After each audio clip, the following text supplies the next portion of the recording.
press on her. We go to On the Basis of Sex, which was released in 2019.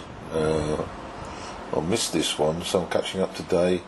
Directed by Mimi Leder. It's basically a biopic about the life of Ruth Bader Ginsburg, played by Felicity Jones. Armie Hammer plays Martin Ginsburg. Justin Theroux is Mel Wolfe. Sam Waterston, Erwin Griswold. And there's Judge Doyle, Gary Wirtz. Francis McCarthy plays Judge Doherty. And there's quite a big cast, and as I say, it's about the life of this woman who rose through the ranks until she, oh come on,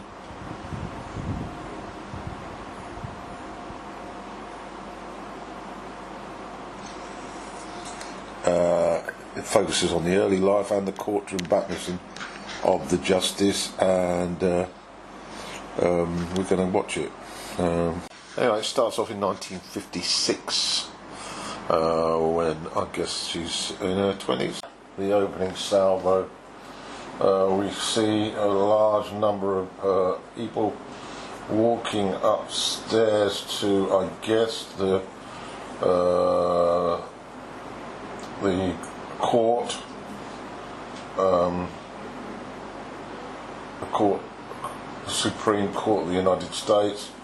And what's significant is that they're all in suits, but only one appears to be a woman who sticks out, like, not just because she's a woman, but also because she's in a blue suit with skirt. And of course all the men are either in brown suits, or black suits, or grey suits. So it's a particularly poignant moment. Wrong building. It's Harvard Law School.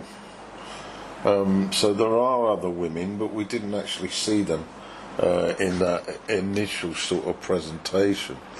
So 1 point off there for a slight distortion of the truth. Although she did stick it out, and once she's inside and takes her seat, she's certainly making it very uncomfortable for the fellow student next to her, male student. The presentation is given by Erwin Griswold, played by Sam Waterston. We see Ruth at home with her husband and her baby, but once she arrives at the dinner,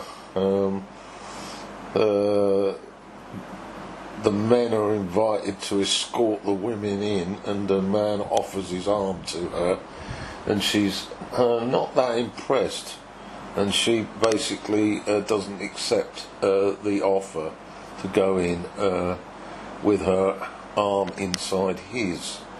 So we get a first glimpse of this woman who's not going to kowtow to the usual methods, the usual social etiquette.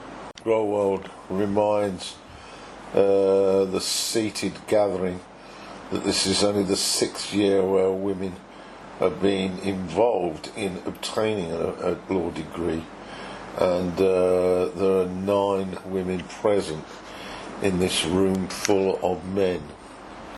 Griswold, showing his sexism, invites all the women to stand and tell them why they're there. The effrontery of it all. When it comes to Ginsburg, she manages to knock a piece of crockery on the floor and break it, and then refers to her husband, who's in the 2nd year, and saying that she's come to learn more about what he's doing.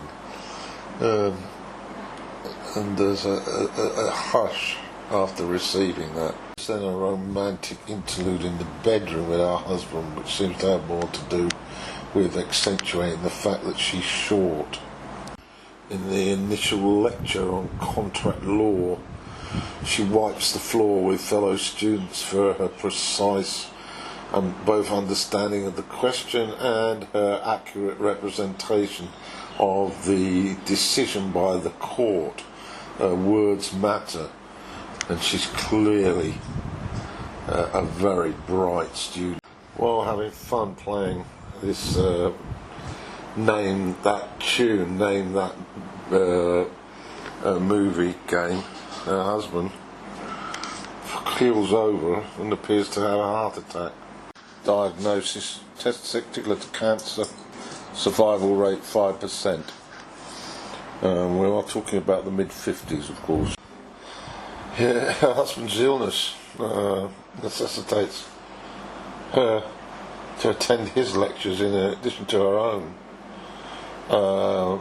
And at home, of course, she then has to narrate to him what the lecture has been, and she's also note-taking his summations on various points in law, and at the same time, of course, the baby starts crying. So we clearly get a picture of a woman who's trying to balance all these balls in the air under an enormous strain.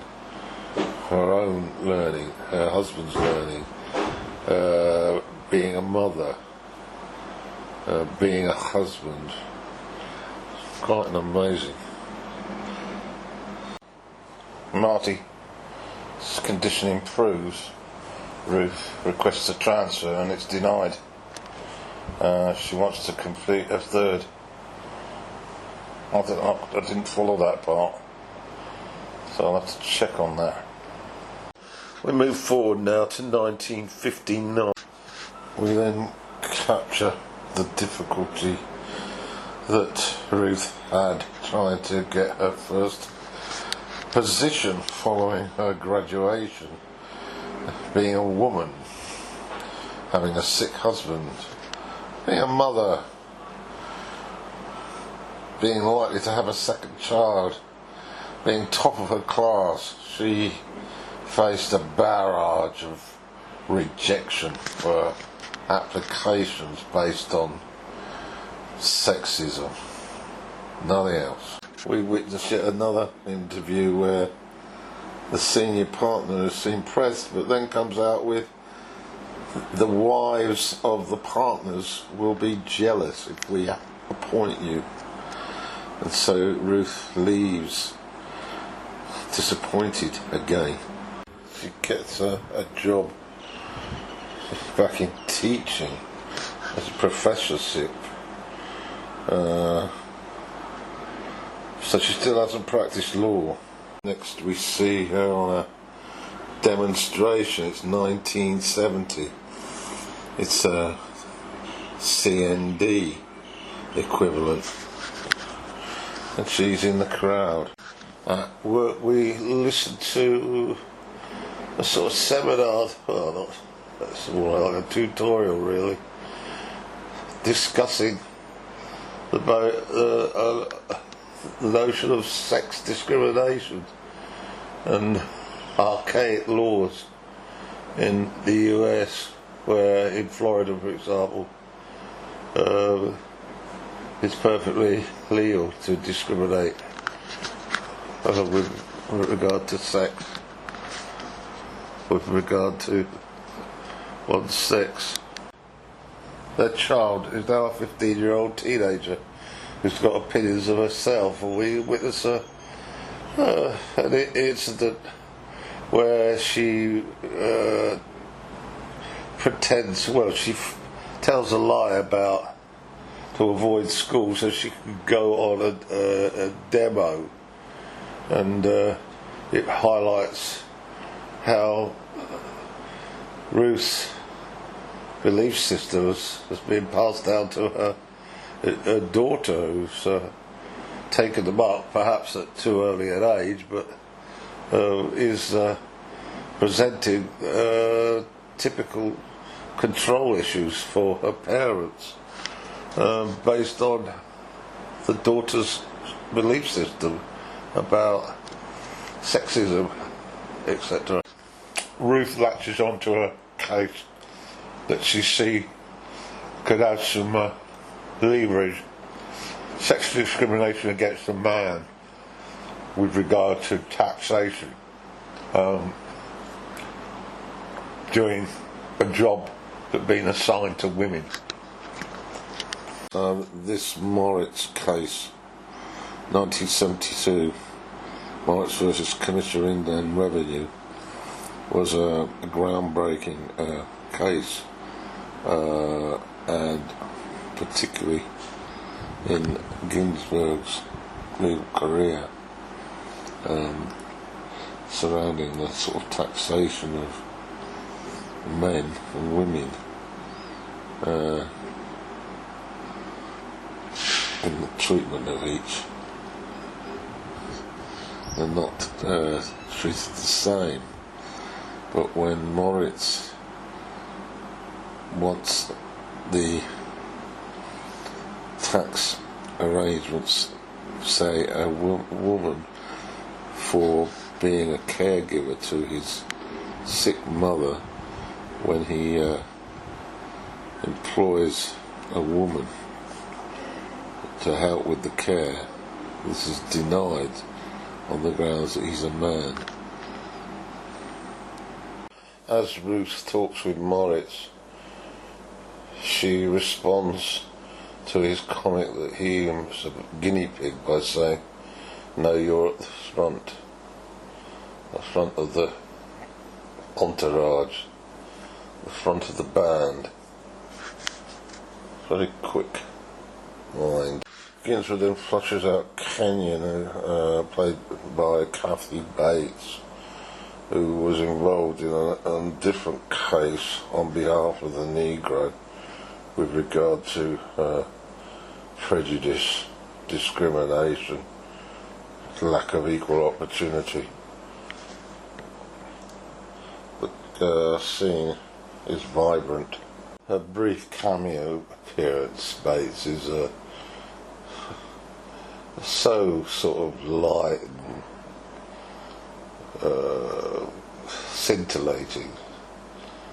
Her talent, her acting talent, just breezes through that 5 minutes. It's a sort of wonderful gift. I like Felicity Jones, but her character, she's presenting it as a little bit sterile, efficient for sure, committed for sure, genuinely wanting to instigate change, but there's a slight lack of passionate energy there. The movie's now unravelling into a straight fight between the right wing, who prefer men to run the joint, and the Ruth Bader Ginsburg camp, who want to drive a huge sword through the heart of this discriminatory practice that's littered around in the legal parchments. And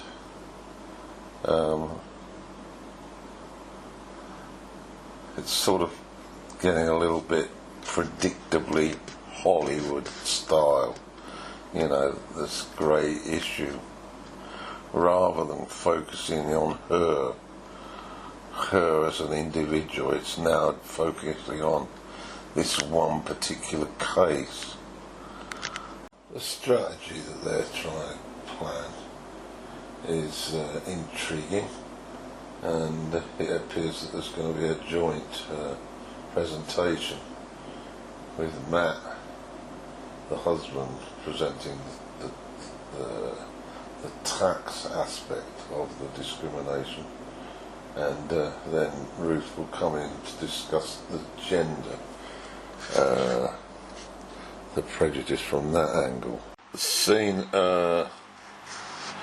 with the ACLU lawyer, Mel, is a particularly poignant one because he sort of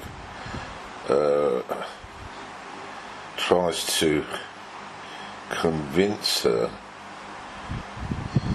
to be, I'm not quite sure what was I say, maybe to accept a compromise, and she hits back by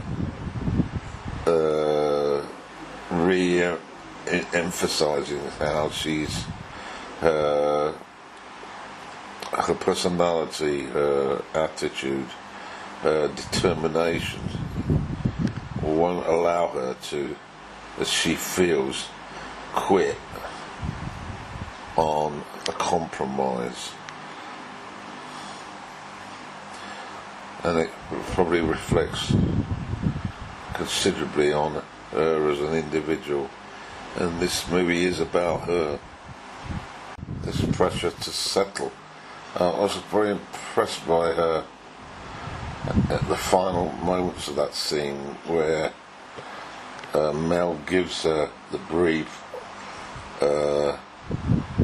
that's going to the Supreme Court, which is another element of the issue of sex discrimination. But she takes the brief, but her body language is extremely impressive. You can sense her disappointment and deflated feeling as she leaves the office. It sums up her thoughts about this possible step, which is gonna take the wind out of her sails with regard to her case. The settlement, of course, is a way of fobbing off this area. This is how they do it, of course, the establishment. When they feel threatened, they come out with a tokenistic financial offer to close the door for another lengthy period. And Ruth is acutely aware of this, but she is legally, ethically responsible to provide the information with regard to the settlement offer to the client. And she points this out to her daughter, who is clearly full of energy and would like to visit with her mother. We see her shining as she goes to the government office with her conditions that the client has insisted on, knowing full well that they're unwilling to concede that they were wrong and that the legislation discriminates. So it's over to a court hearing. So just like the beginning of the movie, where we saw Ruth climbing the steps surrounded by men, here again, as she goes into the courtroom, she's got a few men near her. The ACLU barrister, her husband, of course, and a few others. And her demeanour as she walks is one of determination and strength and belief, self-belief. It's dramatic, but it's effective. As the presentation commences in this Court of Appeal, the three men, the three judges, of course, immediately start to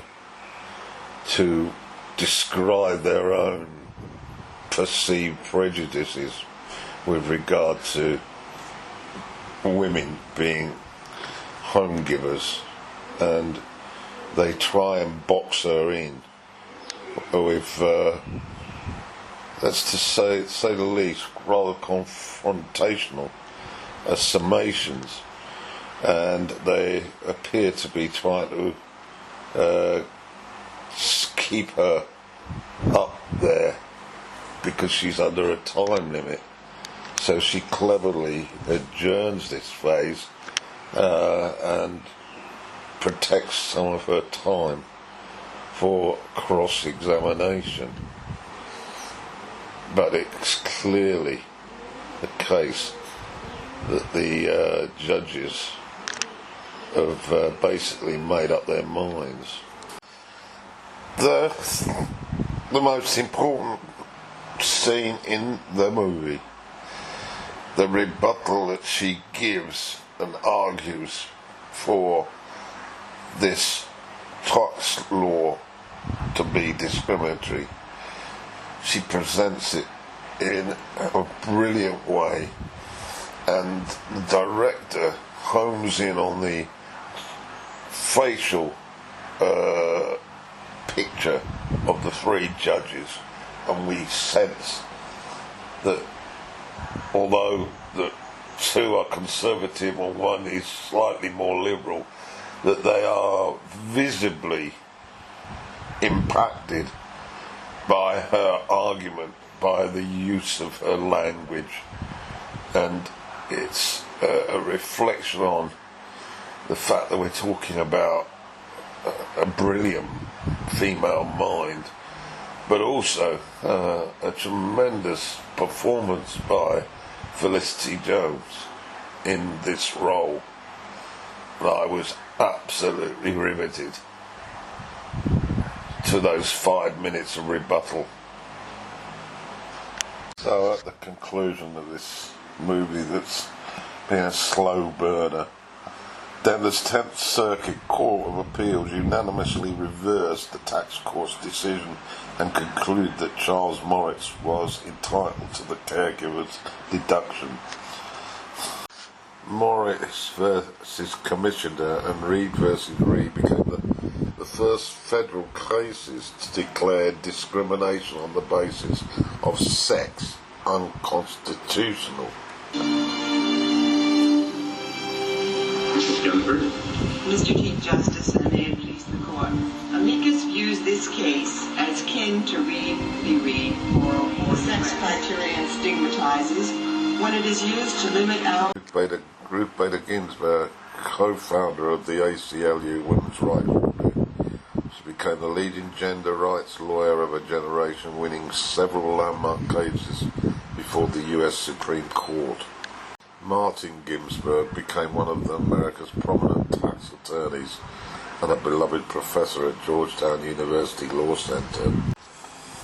He died of cancer in 2010, a few days after his and Ruth's 56th wedding anniversary. The daughter, Jane Ginsburg, graduated from Harvard Law School in 1980, and she's now a professor of law at Columbia University.